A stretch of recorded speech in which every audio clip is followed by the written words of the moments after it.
if you crave the tension of a cold gaze meeting a hidden fire, or the thrill of a man who owns the city realizing he doesn't own the woman in his own hallway, then you are in the right place.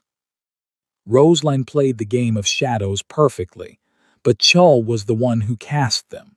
When the silk of a red dress replaces the cotton of a uniform, the rules of the house are burned to the ground. Don't miss a single heartbeat of this high-stakes obsession. If you love Mafia stories where power meets its match, subscribe and follow Roseline and Chul's journey to the very end. Roseline knew the exact sound of Chul's footsteps. They were heavy, rhythmic, and carried the weight of a man who never had to ask for permission to enter a room. For 2 years, those footsteps were her cue to disappear. If he was in the foyer, she was in the kitchen. If he was in the study, she was upstairs. She had counted their encounters like a prisoner marking days on a cell wall. 6 times. 6 times she had stood in the same room as the king of Chicago's underground, and 6 times she had successfully been nothing more than the girl who polished his silver and folded his silk shirts. Tonight was supposed to be the 7th escape. "You're late, Roseline," she whispered to herself, pulling the zipper of the crimson silk dress up her spine. It hugged her curves in a way that felt like a betrayal to her usual baggy scrubs. This dress was loud. This dress was a scream in a house that demanded silence. She grabbed her heels, heading for the service entrance. Her heart hammered against her ribs. The Uber was 2 minutes out. All she had to do was cross the gravel driveway and disappear into the humid Chicago night. She was just a girl going to a reunion. She wasn't the maid. Not tonight. She pushed the heavy oak door open, the cool air hitting her skin. She took 3 steps toward the gate when the blinding glare of LED headlights cut through the dark. A black sedan roared into the driveway, tires spitting gravel. It didn't pull into the garage. It swerved, tires screeching, and slammed to a halt directly in front of her, pinning her between the porch and the bumper.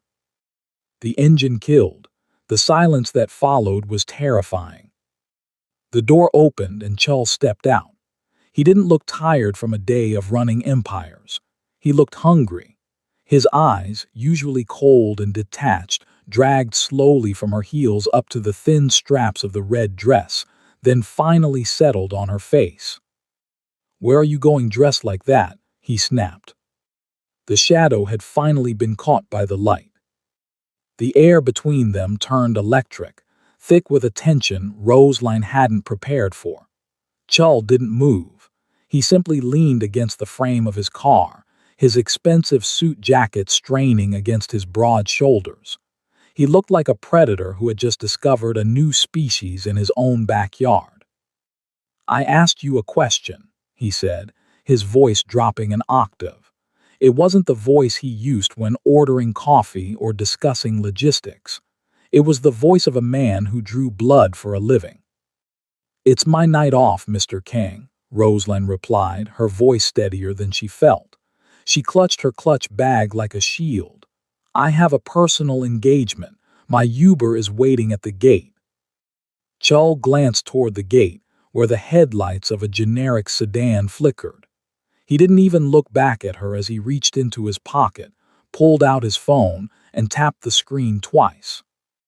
"Not anymore, it isn't," he muttered.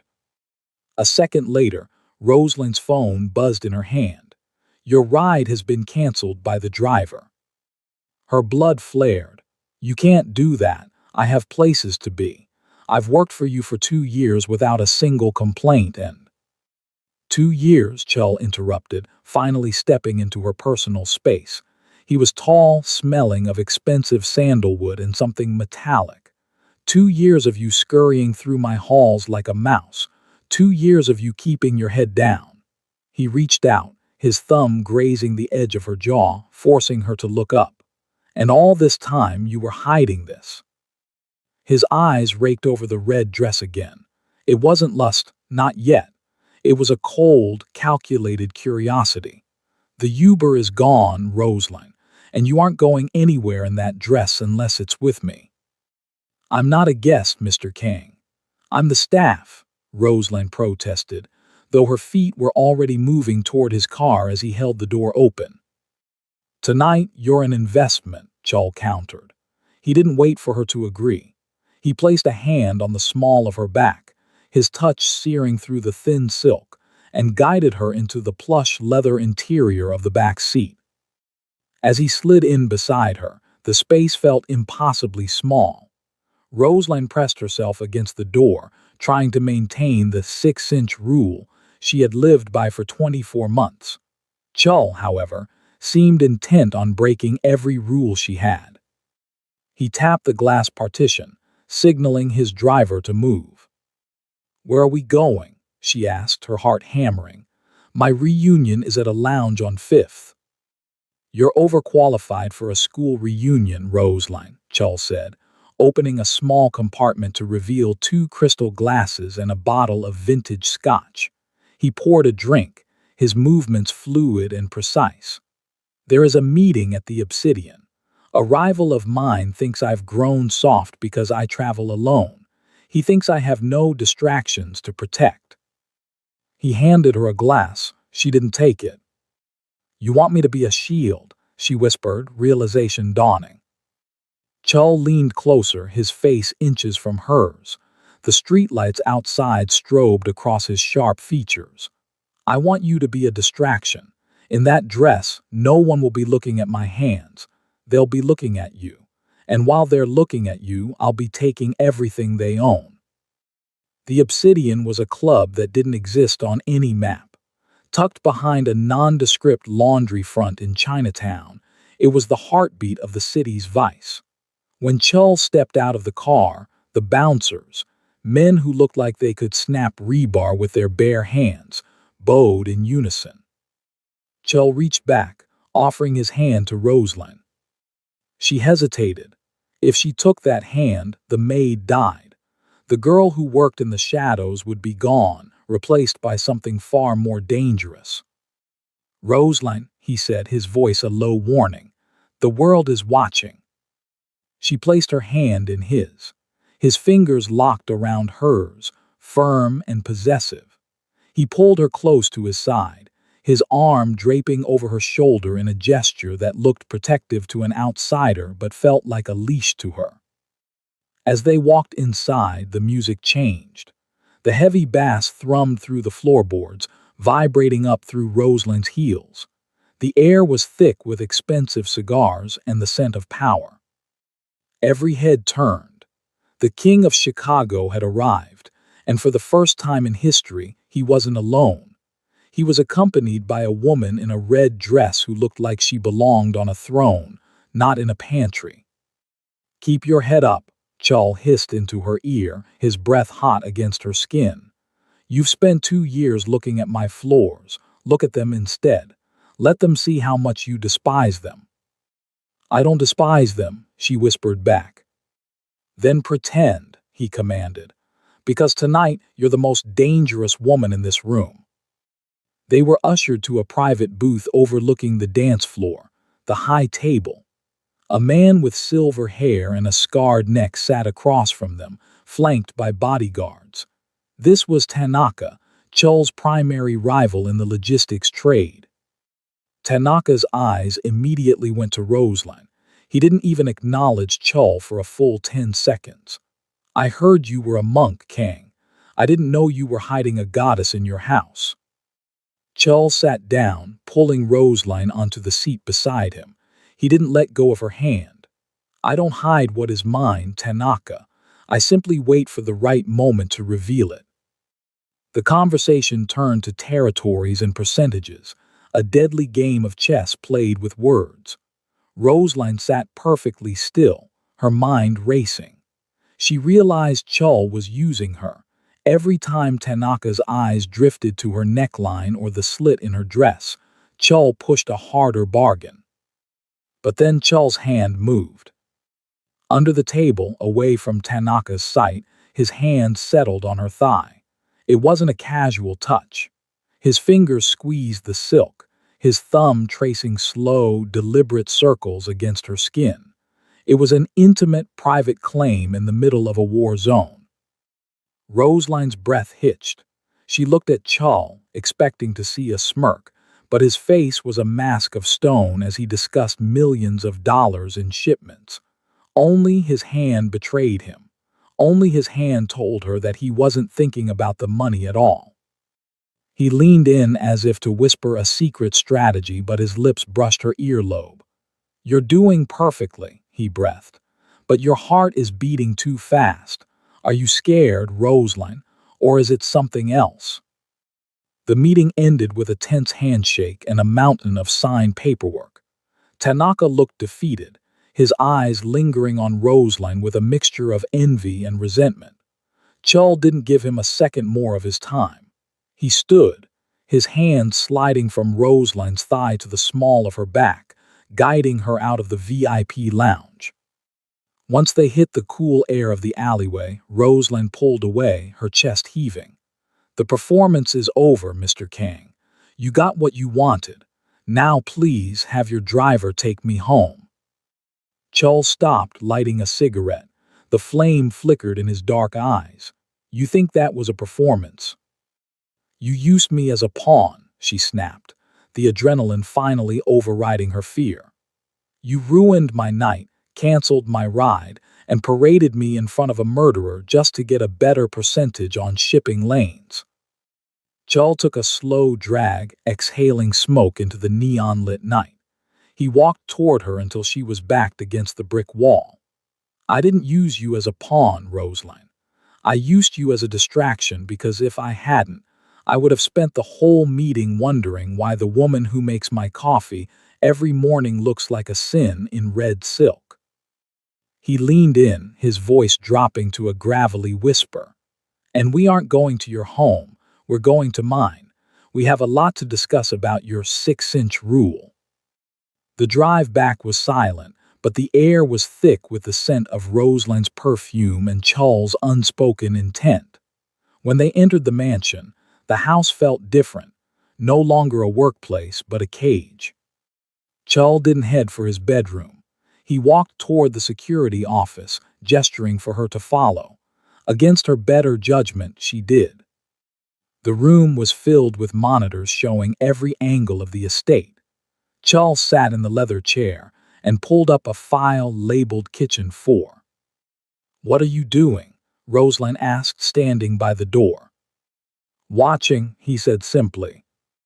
On the screen, a timestamp from 3 months ago appeared. It was Rosalind, late at night, thinking she was alone. She was dancing, a slow, swaying movement to music only she could hear, while she cleaned the counters. "You've been spying on me," she whispered, a chill running down her spine. "I've been observing you," Chul corrected, his eyes fixed on the screen. "I watched you for 2 years. I watched how you never touched my things unless you had to. How you read books on economics while you waited for the laundry to dry. I knew you were too smart for this house, Rosalind. I was just waiting to see when you'd finally break." He turned the chair to face her. "Tonight, you broke, and I'm not letting you go back into the shadows." "I resign," Rosalind said, her voice trembling. "I'll have my things out by morning." Chul laughed, a short, humorless sound. "You think it's that simple? You walked into the obsidian on my arm. Tanaka knows your face. My enemies know your name. If you walk out that door tonight, you're a target. The only place you're safe is within my sight." He stood up, walking toward her with a predatory grace. Rosaline backed away, but her heels caught on the plush rug. He caught her by the waist, pulling her flush against him. "From tonight, you aren't the maid," he declared. "You'll move into the guest suite on the 3rd floor. You'll eat at my table. You'll travel in my car." "As what?" she challenged, her heart drumming against his chest. "Your mistress." "As my ward," he said, though his eyes told a different story. "Until I decide what else I want from you. Now go upstairs. The red dress has done enough damage for one night." As she turned to leave, his voice caught her at the door. "And Rosaline, Burn the uniform. If I see you in those scrubs again, I'll tear them off you myself." The guest suite was larger than Rosaline's entire apartment back home. It was filled with fresh flowers, silk sheets, and a wardrobe full of clothes that hadn't been there an hour ago. Chul moved fast. He had clearly planned this the moment she stepped out into that driveway. Rosaline didn't sleep. She sat by the window, watching the sunrise over the Chicago skyline. She was a prisoner in a palace, caught between the life she had worked so hard to build and the dark, magnetic pull of the man downstairs. A knock at the door startled her. It was a young man in a sharp suit, one of Chul's associates. "Mr. Kang is waiting for you in the dining room for breakfast," the man said. "He requested you wear the blue silk." Rosaline looked at the bed, where a deep navy dress lay waiting. It was modest, elegant, and screamed of old money. She realized then that Chul wasn't just keeping her safe, he was rebranding her. He was turning her into someone who could stand beside a king. She dressed slowly, her skin still tingling from where his hands had been the night before. She wasn't a shadow anymore. She was a spotlight. When she entered the dining room, Chul was reading the paper, a cup of black coffee in front of him. He didn't look up as she sat down, but she saw his jaw tighten. "The blue suits you," he said, finally folding the paper. "Better than the red. The red was a provocation. The blue is a statement." "And what statement is that?" she asked, reaching for the teapot. "That you belong to the House of Kang," he said matter-of-factly. "I don't belong to anyone," Rosalind countered, her eyes flashing. "I'm here because you told me I'm a target. The moment that threat is gone, I'm gone." Chul leaned across the table, his fingers brushing hers as he reached for the sugar. "The threat will never be gone, Rosalind, because I have no intention of ever letting the world forget you're mine." He stood up, adjusting his cufflinks. "We're going to the club. I have a shipment coming in and I want you there. My associates need to know that you speak with my voice." "I don't know anything about your business," she protested. "You've been listening at doors for 2 years, Rosaline," Chul said with a rare, dark smirk. "I think you know more than you let on." The Black Velvet was Chul's crown jewel, a club where the city's elite rubbed elbows with its most dangerous. When Rosaline stepped inside, she didn't enter through the back kitchen door like she used to. She walked through the front, her hand tucked into the crook of Chul's arm. "The ledger is in the office," Chul said, his voice a low rumble. "My last accountant was unreliable. I need eyes I can trust. You've been studying finance for your degree. Put it to use." "You want me to balance the books for a mafia empire?" Rosalind asked, stunned. "I want you to see the truth of what I do," he replied. He led her to a high-backed leather chair behind a desk of polished mahogany. "People think I deal in blood. I deal in numbers. Blood is just what happens when the numbers don't add up." He leaned over her, his shadow enveloping her. For a moment she thought he would kiss her. Instead, he reached past her to open a drawer, his chest pressing against her shoulder. The heat of him was a distraction she couldn't calculate. For 4 hours, Rosalind lost herself in the spreadsheets. She was good with numbers. They were logical, unlike the man currently packing the balcony outside the office. Then she saw it. A series of small, ghost transactions filtered through a shell company she recognized from Chul's allies. "Mr. Kang," she called out. Chul was at her side in an instant. She pointed to the screen. "Someone isn't just stealing from you. They're using your roots to move something you haven't authorized. It's a bypass." Chul's eyes turned to ice as he read the data. The respect in his gaze was sharp enough to cut. "Tanaka," he hissed. "He's using my own docs to move his weight." He looked at Rosaline, a dark grin spreading across his face. 2 years of professional accountants missed that. You found it in an afternoon." He reached out, his hand cupping the back of her neck, pulling her forehead to his. "You're far more dangerous than I imagined, Roseline." The victory was sweet, but the aftermath was heavy. Chul called his enforcers, his voice barking orders that Roseline knew would end in violence elsewhere in the city.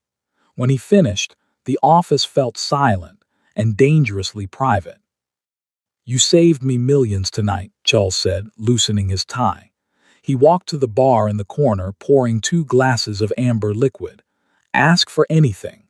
Money, jewelry, a car. It's yours." Roseline stood up, smoothing the blue silk dress. "I don't want your money, Chul. I want to know why you're really doing this. This isn't just about a red dress or a ledger." He set the glass down with a heavy thud.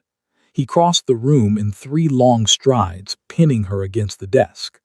"Because for 2 years, I sat in that house feeling nothing. And then I saw you in that driveway, looking like fire, and I realized I'd rather burn the whole city down than watch you walk away into someone else's life." His hand moved to her waist, pulling her closer until there wasn't an inch of air between them. "You don't even know me," Roseline whispered, though her hands had found their way to his lapels. "I know the way you take your tea. I know you bite your lip when you're thinking. I know you've been saving every cent to leave me," Chul growled. He leaned down, his lips brushing against her neck, sending a shiver through her entire frame. "But you're not leaving. Not now. Not ever." The kiss was inevitable. It wasn't soft. It was a collision of 2 years of suppressed tension and hidden glances. It tasted of scotch and desperation. Roseline felt the world tilting. She had spent so long trying to be invisible, but in Chul's arms she felt seen in a way that was terrifyingly beautiful. His hands were everywhere, mapping her curves, claiming the skin he had only ever watched through a screen. "Tell me to stop," he breathed against her mouth. "Tell me now, Roseline, or I'm never letting you go." She didn't tell him to stop. She pulled him closer. The office door was locked, the city lights shimmering through the floor-to-ceiling windows behind them. In the quiet of the inner sanctum, the king and the maid ceased to exist. There was only the sound of ragged breath and the rustle of silk hitting the floor. Chul treated her like something fragile, yet his touch was possessive, marking her as his in the dim light. As they lay together on the oversized leather sofa later, the neon signs of Chicago casting blue and red streaks across their tangled limbs, Roseline realized the truth. She had entered the house as an employee. She had stayed as a prisoner, but now she was the heartbeat of the empire. "Tanaka will strike back for what we found," Chul whispered into her hair, his arm draped over her like a heavy iron bar. "Let him," Roseline replied, her voice filled with a new, dark confidence. "He doesn't know who he's dealing with anymore." The sunlight in the guest suite felt different the next morning, harsher, more real. Roseline woke up to find a velvet box on her nightstand. Inside was a necklace of black diamonds, cold and heavy. There was no note, but she knew the language of the Kang Empire by now. "You are protected. You are mine." When she went downstairs, the house was buzzing. Men in tactical gear moved through the hallways she used to dust. Chul stood in the center of the foyer, a map of the Chicago docks spread across the table. He looked up as she approached, his eyes softening for a fraction of a second before returning to their usual steel. "The shipments we flagged. Tanaka moved them last night. He knows we're onto him." "Then we don't follow the shipments," Roseline said, stepping up to the table. The men around Chul shifted, uncertain of her presence, but a single look from Chul silenced them. She pointed to a small rail yard north of the docks. "He's using the old spur line. It's slower, but it bypasses your cameras." Chul looked at the map, then back at her. A slow, dangerous smile spread across his face. "Get the cars," he told his men, "and get Roseline a vest." The rail yard was a skeletal maze of rusted iron and fog. Roseline sat in the armored SUV, her heart thumping against the heavy Kevlar vest Chull had insisted she wear. Through the tinted glass, she watched the ballet of violence. Chull didn't lead from the back. He was the first through the door of the warehouse, a shadow with a muzzle flash. For the first time, Roseline saw the boss in full effect. He was efficient, terrifying, and utterly focused. But every few minutes he would glance back toward the car, checking the perimeter around her. The sound of gunfire ceased, replaced by the low groan of heavy doors being forced open. Chull emerged, wiping blood from a shallow cut on his cheek. He walked straight to her door and pulled it open. "It's done," he said, his breath hitching. He was moving more than just weight. He was moving names, clients, people who belonged to me. He reached in, his hand trembling slightly as he touched her cheek. "I need you to look at the files we recovered. I need your mind, Roseline." Back at the mansion, the adrenaline hadn't faded. It had curdled into a desperate, frantic energy. Chull slammed the door to his study, locking it before Roseline could even speak. "You shouldn't have been there," he growled, pulling her into his space.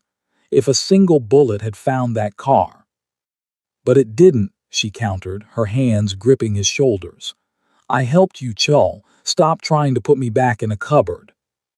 The argument died as he crushed his lips to hers. This wasn't the slow exploration of the night before. This was a claim, born of the fear of loss. He lifted her onto the mahogany desk, scattering the files she had worked so hard to organize. The intimacy was implicit but intense. The sound of skin on silk, the frantic tug of a necktie, the way his hands felt like brands against her hips. In the heat of the moment, the power dynamic flipped again. He was the king of the city, but here, in the quiet of the study, he was a man begging for the only thing he couldn't buy. While they lay in the aftermath, the reality of their world came knocking. A phone buzzed on the floor. Chull answered, his face turning to stone. "We found the leak," he said, hanging up. He looked at Roseline, his expression unreadable. It was the head of security, the man who has been guarding your door for 2 years.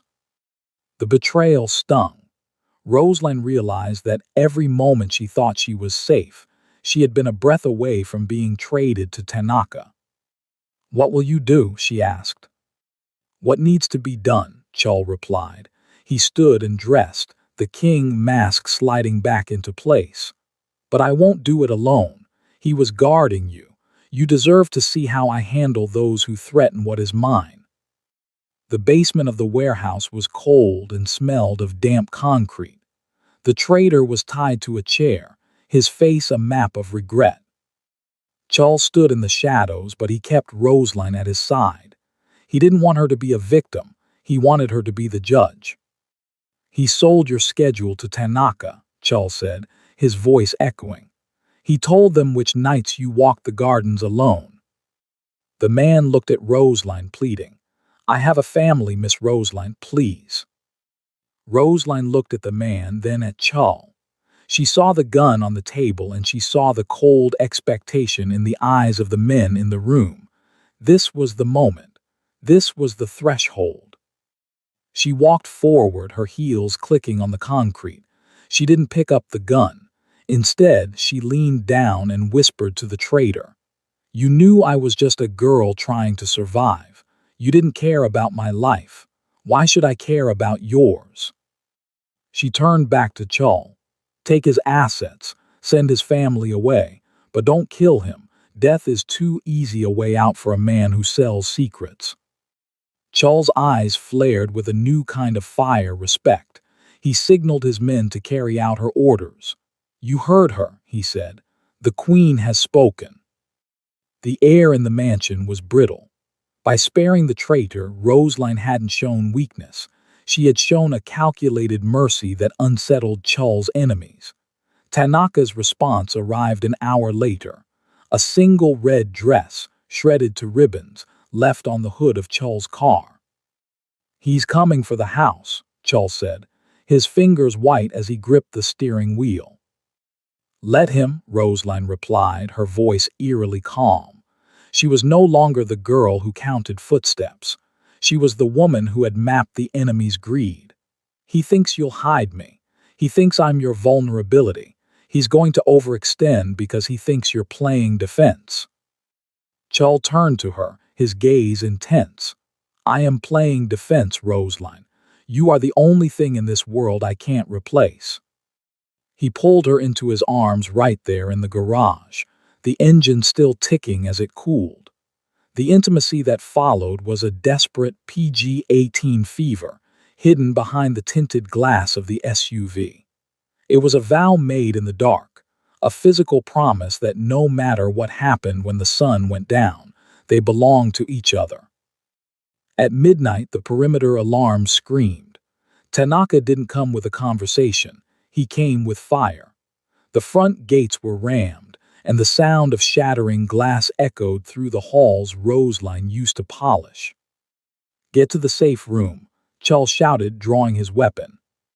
No, Roseline said, pulling a tablet from the charging dock. The safe room is where they expect you to trap yourself.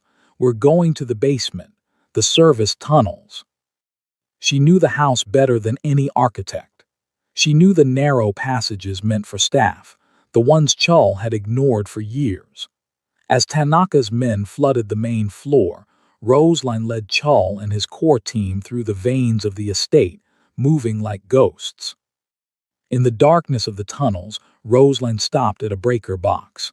Tanaka is in the foyer. He's standing right where the 6-inch rule used to apply. She pulled a lever, and the mansion's smart grid went into lockdown. Every door magnetized.